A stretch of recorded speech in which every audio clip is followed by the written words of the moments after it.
What is up, big reviews here, back in the video. Yesterday was D23 and Marvel had some announcements along with like Lucasfilm and all that, but I really just want to focus on Marvel here. Now, Marvel Animation actually had a thing today, but I don't really cover the animation stuff as much as I cover just like the MCU stuff, so I like to get into it. There wasn't a lot shown, but the stuff that was shown, well, I'm gonna come. so we'll start off with the thing we saw the least of, which is the Thunderbolts. We only got one shot from the movie, and it was a picture at the beginning, so people thought there was going to be a trailer, but there wasn't. It's just a shot of Yelena here, and I do like her look. She's bad as fuck. But also, I like that her hair seems to be kind of like alluding to Black Widow's hair in Infinity War, which I like because, you know, she misses her sister dearly. And yeah, I'm excited for that film. One quick thing is people are wondering what the asterisk means at the end of Thunderbolts, and we don't have information. But after the stuff that came out today with the footage from Captain America 4, I do think that asterisk means Dark Avengers, and we'll get into that in another video because that's not the main topic here. Let's talk about Captain America 4. Now, Captain America 4 had, I think, the same trailer shown, but there was extended scenes. And I know some of this was shown at San Diego Comic-Con, but people were actually like able to film at D23, so now we're getting more info about it. So basically we have Ross talking to Sam, and we find out that he actually wants to rebuild the Avengers. I want you, Captain America, to help me rebuild the Avengers. The Avengers. And Sam's face is like all of us, because if you don't know, like, well, you should know, Ross, for the past, like, what, 10 years has wanted to, like, help, like, control the Avengers, and he's part of the reason why they broke up in the first place, which Sam mentions later on in this clip, because, you know, he was the one who was advocating the Sokovia Accords for the Avengers, and that, and in turn split them up, leading to Infinity War where they lost, blah blah. So we kind of knew this. I think I mentioned this in my breakdown for the trailer, but this is very interesting. I don't know if there's going to be an ulterior motive or not to this. It might tie into the Dark Avengers. Maybe Sam doesn't want to, and that in turn makes the Dark Avengers happen, but it's going to be very interesting to see if he has any ulterior motive, because we don't know exactly what his motive is. You know what I mean? Like, he's looking like a nice politician, and he wants to rebuild the Avengers, because on one hand, I understand him, because like he says, half the world was gone. If you don't know, Ross was snapped. I think it was confirmed in some book or something that he was snapped. But maybe on the other hand, he has some ulterior motive for the Avengers. We don't know. I do hope we see Sam make his team, though, before Doomsday. Next, we have the confirmation that adamantium is coming from the Celestial. Like I said in the breakdown for the trailer, that was a big theory / maybe leak from the plot line, and we get an extended scene of Ross talking in that glass thing before he almost gets assassinated. So he's basically talking about how he's delivering a speech about adamantium being harvested from the Celestial. And this, like I said, this is going to be a huge catalyst for the X-Men. Now, if we don't get any payoffs after this movie about that, it's definitely going to come after Doomsday and Secret Wars, because like we know, Kevin Feige did say after Secret Wars is going to be the mutant arc. So that's when we're going to start getting our own Wolverine and stuff. So it's going to be very interesting to see how this moves forward. And this is like the perfect way to bring in that Celestial, that cliffhanger from Eternals. Perfect way to bring adamantium into the MCU. A perfect, you know, plot drive for this movie, where all these different powerhouses of, you know, countries are going to be trying to, you know, get adamantium, because it's going to be the strongest metal on Earth. I'm pretty sure it's stronger than vibranium. Don't quote me on that. Also, I have an ear infection, so that's why I have these, in case anyone's wondering. Next we have our first full look at Red Hulk. Now, we had the shot in the Captain America trailer from the back where he throws the shield down, but now we have the first frontal view of him turning into the Red Hulk on stage, and it looks great. I mean, the CGI looks great. They're really, every time I see a new kind of Hulk, they just get really well at copying the actor's face and morphing it into a Hulk, and I think they really did a great job here. Like I said, it's going to be interesting to see how he gets this. Does he do it on purpose? There's theories that he actually does get shot when he tries to get assassinated, so he takes the serum. We don't know, because it's weird, because, you know, I don't know much about Red Hulk, but he did hate Hulk in the Incredible Hulk movie, and now he's a Hulk, so it's going to be different. Maybe it has to do with the Thinker, or the leader, whatever his name is, in this movie. But yeah, that's all we kind of had for Captain America. I'm really excited for this movie. Like I said, it's giving Winter Soldier vibes. I love Sam as a character. I love his growth over the years. I love Anthony Mackie as well. And like, even like in the scene where Ross is talking about rebuilding the Avengers, like his facial acting there, like he's just shocked. I love that. I'm so excited for this movie, because now we have the big stuff going on with multiverse and stuff. And like this next movie I'm going to talk about, but later on. But now we have like this grounded thing. But it's grounded, but then it sets off stuff for the future, which I love. Next up is the one I'm most excited for, which is Daredevil. We finally got a trailer, guys. Daredevil, I've said this on this channel before, is some of the best, if not the best Marvel shit ever.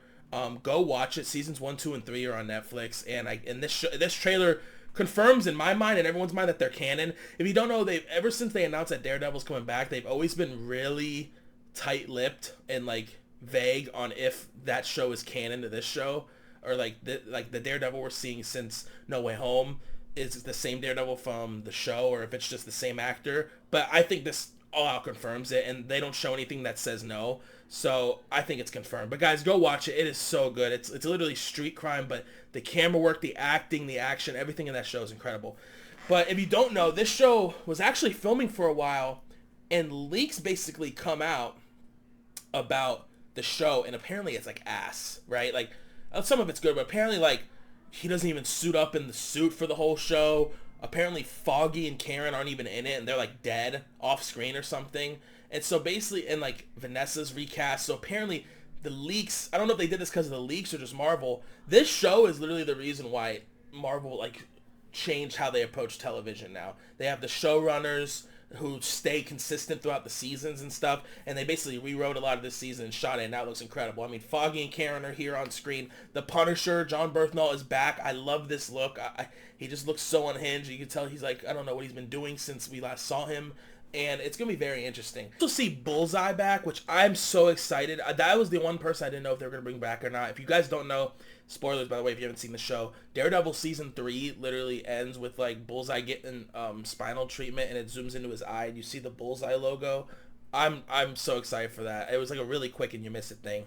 I do hope I really want to see a scene from the snap, because I've always seen people on Twitter talking about how terrifying it must have been for him, like hearing all these heartbeats just go out all of a sudden. That would have been nuts too. And maybe there's rumors that this show takes place in between the snap, but I doubt it because this takes place after Echo, and I don't know when Echo takes place. I'd have to look it up again, but yeah. Like I said, we see Foggy, Karen, the Punisher all back. Fisk and Matt seem to be working together. There's a scene of them at a diner, and I'm only showing some stuff from these because if I show too much, it's going to be like copyright, but they're basically working at a diner, and they basically have to come to the conclusion they have to work together because, you know, Fisk is becoming mayor, and Daredevil's doing his own thing because Muse is the main villain, which I'll get to in a second. And there's a really great line where Fisk is like, where Matt threatens Fisk, and Fisk is like, what side of you am I going to get if I do something wrong? Am I like insinuating that he's going to get the devil or Matt? And it's just great. So Muse is the main villain. I don't know too much about Muse. From what I've seen online, he's like a serial killer. He has like super strength and stuff, so that's going to be very interesting, and I heard he's really scary. And the thing that really took me by surprise, and I don't know how I feel about it, I mean, honestly, at all, is Kamala's dad is in this, from Miss Marvel. It just seems like Daredevil saves the day at some bank or something, and he's there.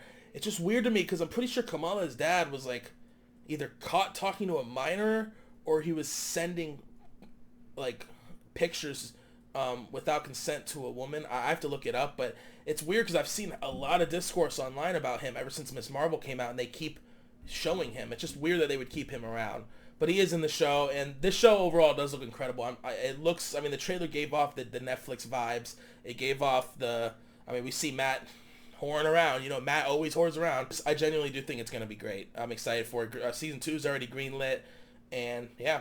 Look at our first look at Ironheart. Now, this is like a show that has been, I think, in development hell. I'm pretty sure they stopped filming this like a year, even more ago. As you know, Riri Williams was set up in Black Panther 2, and the show's not coming out till like next year. It's been a long time, but I mean, it looks decent. I don't know if we need it right now. Again, like, it looks cool, and I'm excited to see the story because, I mean, the suit she has at the end does look super cool, and I'm excited to see how they do it, because if you don't know, in the comics, I'm pretty sure like she has a Tony Stark AI. They're obviously not going to do that here because Robert Downey Jr. is so damn expensive, but it's going to be interesting to see. I mean, I'm hyped for it. Anything Iron Man-esque is hype, but like I said, I don't know if like she's going to be in like the Avengers or anything, or what they're doing with this character, but it's going to be interesting for sure. And from what I saw, it looks really good, and I know the actress is pretty good too, so I am excited. I also saw Agatha. I don't really know much about this show, honestly. I watched the trailer once, and I know there's like a dead Wanda Maximoff body in there. It looks pretty cool. I don't think it's for me. I don't think I'm going to like it that much, but it's Marvel, so I'm going to watch it. But then again, we never know. I wasn't really hoped for the Loki show. out of the 3 shows that can't launch with Disney Plus, I wasn't really hyped for the Loki show, and then it came out, and now it's my favorite show they probably made. But yeah, I mean, it looks cool. It looks like, you know, it's going to be around Halloween time. There seems to be good practical stuff. I just don't know. I don't know if we need it right now. You know what I mean? Like, and I know Marvel's been getting better at just, like, instead of just throwing shit everywhere, like, stuff we don't need. Like, do we need an Echo show? Not really. Do we need She-Hulk? Maybe. It depends if they use her more. But I don't know if we need an Agatha show. Like, she's a side character from WandaVision we saw in, like, 3 episodes, right? I'm excited. I will check it out. But I'm not, oh, shit, like Fantastic Four. But that was the other thing they announced. So last but not least is Fantastic Four. Now, we really didn't get a lot of new stuff for Fantastic Four. They did show the trailer they showed at San Diego Comic-Con that I talked about. So we got a little better footage. I'll put a picture on here of Galactus because from San Diego it was horrible. This is Galactus. We see him again with the robot. I forgot his name. Herbie, I think his name is, which we couldn't see originally because the only footage that got leaked, someone's head was blocking him. So this looks great, guys. But we do get a look at the new costume or one of the costumes. We don't know if it'll be the final costume or what, where the cast is basically on set because they're filming right now, and they say, oh, hi, you know, sorry we couldn't make it, we're filming. We do see Johnny Storm in it. It looks fantastic. This is like the OG Fantastic Four costume. I saw some people bitching about it, but I really like how it looks, the colors and stuff. It's just like classic Fantastic Four. Now, is this going to be their final costume? I don't know. And if when they come over to the Avengers Doomsday, I don't know if they'll have a different costume or not, but I do like that costume at least. And that's really it for what they announced. A quick rundown of the animation stuff. I know Friendly Neighborhood Spider-Man was shown. I heard it looks great. It's not in the MCU as it was originally supposed to be part of the MCU. It was about how he gets bit, but now it's not. And to me, from what we saw, it's basically what if Norman Osborn was in Tony Stark's position throughout Homecoming and stuff. That's what I saw, which looks interesting. We saw What If Season 3, which What If's like, I never really watched a lot of it. I watched like the first season, and it's just a fun little show if you ever want to watch it. I mean, I just think they showed Captain Britain or whatever her name is. I don't even know her fucking name. I'm having a stroke. The girl that Cap loves. She's like a Peggy Carter. She's like, but she was like in every episode, and I don't like that they were doing like an overarching like story. I just wish each episode was just like random one-offs of like what if, you know. But it does look cool. We see Moon Knight and stuff. That's one thing I hate that we weren't announced Moon Knight Season 2. I'm a big Moon Knight lover, so where's Season 2? And then they showed off, I think they talked about Marvel Zombies a little bit and X-Men 97. I haven't seen X-Men 97. I heard it's fucking phenomenal, but I will watch it. But that's really it, guys. Let me know what you guys think down below. I mean, Captain America looks fantastic. Daredevil looks great, and Fantastic Four looks fantastic as well. And like I said in my previous videos, I'm really excited to see how Marvel goes from here. It all feels connected, and it's just like my interest is peaked. My interest is peaked, and I'm excited to see where we go. Thank you guys so much for watching. As always, let me know if you guys are excited, which project you're most excited for, which project you're least excited for. Let me know in the comments below. Below. God. I love you all. Until next time, Big Red Reviews here. Bye-bye.